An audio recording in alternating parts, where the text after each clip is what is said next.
युधिष्ठिर ने पूछा, हे वासुदेव, फाल्गुन गुजरात महाराष्ट्र के अनुसार माघ के कृष्ण पक्ष में किस नाम की एकादशी होती है और उसका व्रत करने की विधि क्या है? कृपा करके बताइए। भगवान श्री कृष्ण बोले, युधिष्ठिर, एक बार नारद जी ने ब्रह्मा जी से फाल्गुन के कृष्ण पक्ष की विजया एकादशी के व्रत से होने वाले पुण्य के बारे में पूछा था तथा ब्रह्मा जी ने इस व्रत के बारे में उन्हें जो कथा और विधि बताई थी उसे सुनो। ब्रह्मा जी ने कहा, नारद, यह व्रत बहुत ही प्राचीन, पवित्र और पापनाशक है। यह एकादशी राजाओं को विजय प्रदान करती है, इसमें तनिक भी संदेह नहीं है। त्रेतायुग में मर्यादा पुरुषोत्तम श्री रामचंद्र जी जब लंका पर चढ़ाई करने के लिए समुद्र के किनारे पहुंचे, तब उन्हें समुद्र को पार करने का कोई उपाय नहीं सूझ रहा था। उन्होंने लक्ष्मण जी से पूछा, सुमित्रानंदन, किस उपाय से इस समुद्र को पार किया जा सकता है? यह अत्यंत अगाध और भयंकर जल जंतुओं से भरा हुआ है। मुझे ऐसा कोई उपाय नहीं दिखाई देता जिससे इसको सुगमता से पार किया जा सके। लक्ष्मण जी बोले, हे प्रभु, आप ही आदिदेव और पुराण पुरुष पुरुषोत्तम हैं। आपसे क्या छिपा है? यहाँ से आधे योजन की दूरी पर कुमारी द्वीप में बगदलभ्य नामक मुनि रहते हैं। आप उन प्राचीन मुनीश्वर के पास जाकर उन्हीं से इसका उपाय पूछिए। श्री रामचंद्र जी महामुनि बगदलभ्य के आश्रम पहुंचे और उन्होंने मुनि को प्रणाम किया। महर्षि ने प्रसन्न होकर श्री राम जी के आगमन का कारण पूछा। श्री रामचंद्र जी बोले, ब्राह्मण, मैं लंका पर चढ़ाई करने के उद्देश्य से अपनी सेना सहित यहाँ आया हूँ। मुने, अब जिस प्रकार समुद्र पार किया जा सके, कृपा करके वह उपाय बताइए।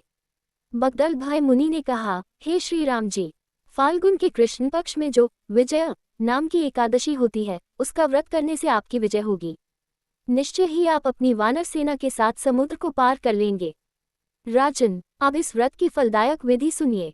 दशमी के दिन सोने, चांदी, तांबे अथवा मिट्टी का एक कलश स्थापित कर उस कलश को जल से भरकर उसमें पल्लव डाल दें। उसके ऊपर भगवान नारायण की सुवर्णमय विग्रह की स्थापना करें। फिर एकादशी के दिन प्रातःकाल स्नान करें। कलश को पुनः स्थापित करें। माला, चंदन, सुपारी तथा नारियल आदि के द्वारा विशेष रूप से उसका पूजन करें। कलश के ऊपर सब धान्य और जौ रखें। गंध, धूप, दीप और भांति भांति के नैवेद्य से पूजन करें। कलश के सामने बैठकर उत्तम कथा वार्ता आदि के द्वारा सारा दिन व्यतीत करें और रात में भी वहां जागरण करें। अखंड व्रत की सिद्धि के लिए घी का दीपक जलाएं। फिर द्वादशी के दिन सूर्योदय होने पर उस कलश को किसी जलाशय के समीप, नदी, झरने या पोखर के तट पर स्थापित करें और उसकी विधिवत पूजा करके देव प्रतिमा सहित उस कलश को वेदवेता ब्राह्मण के लिए दान कर दें। कलश के साथ ही और भी बड़े बड़े दान देने चाहिए। श्री राम, आप अपने सेनापतियों के साथ इसी विधि से प्रयत्नपूर्वक विजया एकादशी का व्रत कीजिए। इससे आपकी विजय होगी। ब्रह्मा जी कहते हैं, नारद, ये सुनकर श्री रामचंद्र जी ने मुनि के कथनानुसार उस समय विजया एकादशी का व्रत किया। उस व्रत के करने से श्री रामचंद्र जी विजयी हुए। उन्होंने संग्राम में रावण को मारा, लंका पर विजय पाए और सीता को प्राप्त किया। बेटा, जो मनुष्य इस विधि से व्रत करते हैं, उन्हें इस लोक में विजय प्राप्त होती है और उनका परलोक भी अक्षय बना रहता है। भगवान श्री कृष्ण कहते हैं, युधिष्ठिर, इस कारण विजय का व्रत करना चाहिए।